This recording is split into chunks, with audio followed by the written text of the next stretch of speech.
And welcome back to BNC Prime News for this evening. And I'm Fred Hickman here at home. Laverne is back in the studio, and this is a very unaccustomed place for me to be.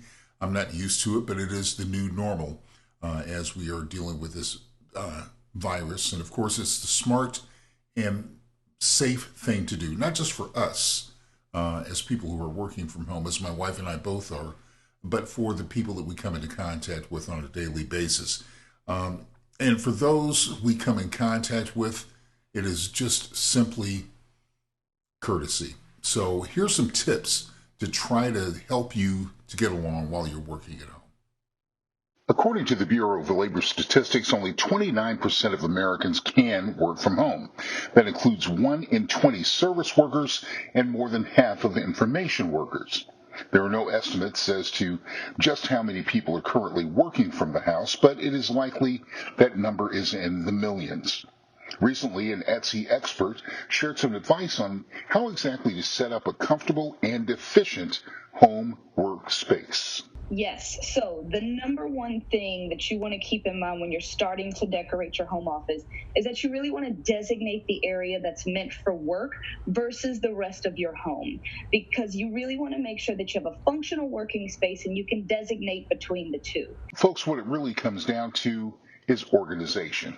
That means having all the extra cords, cables, organizers, a calendar, and a little bit of personality too.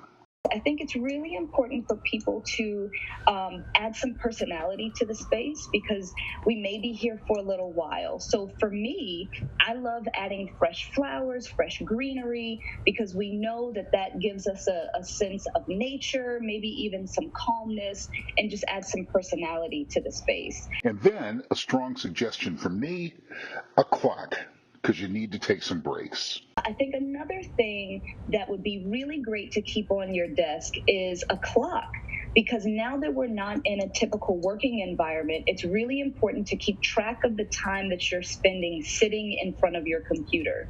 Then there is the stress, and you need something to relieve it. One thing that I also really love that helps with stress and kind of reducing the anxiety that I'm sure a lot of people are feeling right now is having an aromatherapy rollerball, a scented candle, something that can just help you relieve your stress and again, get you to step up, step away from the computer and be able to come right back.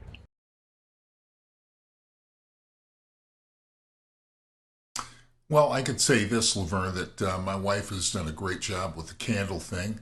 I am not a very good work at home person. I'm used to being in a newsroom for, uh, goodness, 4 decades now, but nearly 1 in 3 Americans right now are working from home. This is the new normal. So this is what we need to do until we get through to the other side of this crisis, flatten out the curve, and get going forward. But I certainly miss being there working with you.